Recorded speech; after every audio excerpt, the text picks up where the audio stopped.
Today we are studying about work, power and energy. Basically, what is work? Work equals to force into displacement. Actually, in common words, we say we are playing, we are studying, we are teaching, we are doing a lot of work. But in scientific way, we are not doing any work, since work equals to force into displacement. Suppose we are pushing the wall. That means we are giving a force, but the wall is not moving. That is, the wall has no displacement. Still, we are not doing any work. Okay. That is, work equals to force into displacement. That is, W equals to F into S. But if suppose we are giving a force in this direction and the object is moving in this direction. That is, this is the direction of the displacement. Okay. The angle between the force and the displacement is considered to be theta. If the object is moving in an angular direction, or the direction between the displacement and the force is taken as theta, the angle between them is theta, we can also write the formula W equals to F into S cos theta. Okay. Now we can say, what do you mean by work done by the force and what do you mean by work done against the force? Work done by the force means if we are giving a force to an object and the object is moving in the direction of the force. That is, if the angle between the direction of force and the direction of displacement is 0 degree, we can say that the work done is along the force. For example, we are pushing or pulling any object that is towards the direction of the force. That is, we can say that work done by the force. What do you mean by work done against the force? Work done against the force means if the direction of the object, that is, if the object is moving opposite to the direction of the force, then we can say that the work done against the force. The angle between them is 180 degree. Okay. For example, if we are climbing upstairs, the force of gravity is working in downward direction and we are climbing upstairs. That is, we have to give more force to overcome the force of gravity. That is, we are doing a work against the force of gravity.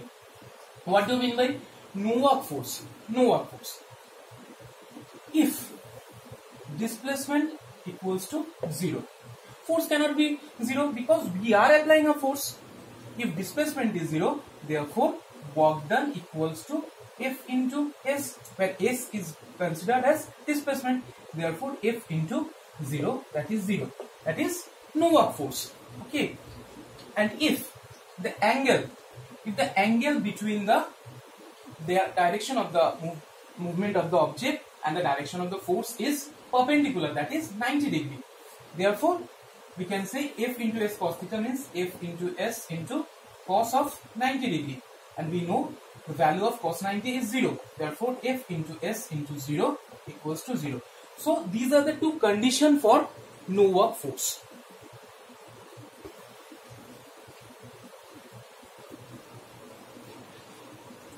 If the question arises, then what are the factors on which work done depends? We will say work done depends on the magnitude of the force and the displacement.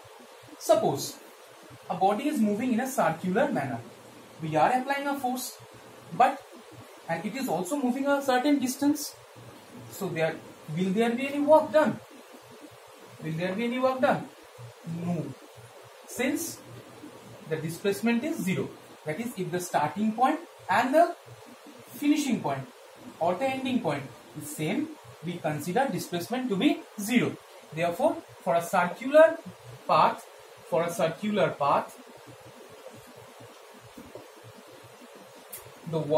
displacement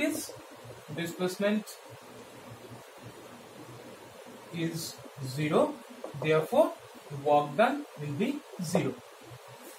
Now, for example, a coolie is carrying a load on his head. Is he doing any work? First of all, he is not doing any work since no displacement is there.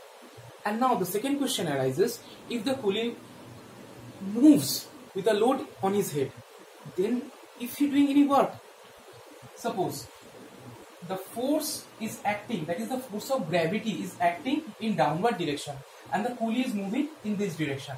Therefore, the angle between the displacement and the force is 90 degree. Therefore, work done equals to F into S into cos 90, that is 0. Therefore, the coolie is also not doing any work. Now, what is the unit of work? We will see the unit of work. Work done depends on the two factors, force and displacement. SI unit of work. Okay. The SI unit of force, that is Newton, and the SI unit of displacement is meter. Therefore, the unit will be Newton meter. Okay. CGS. It is also known as Joule. Okay. CGS. The CGS unit of force is dyne, and the unit of CGS unit of displacement is centimeter. Therefore, the unit will be dyne centimeter. Okay. It is also known as arc. Now the question arises: what is the relation between Joule and arc? First of all, we have to know what is 1 Joule. 1 Joule of work is said to be done when a force of 1 Newton moves a body through a displacement of 1 meter. Is that clear? And 1 arc is the amount work done. 1 arc of work is said to be done when a force of 1 dyne moves a body through a displacement of 1 centimeter. So we can say 1 Joule equals to 1 Newton into 1 meter. 1 Newton equals to 10 to the power 5 dyne, and 1 meter equals to 100 centimeter, that is 10 to the power 5 into 10 square, that is 10 to the power 5 plus 2, 10 to the power 7 dyne centimeter, or 10 to the power 7 arc. This is the relationship between the SI and the CGS unit of work. Is that clear, everybody?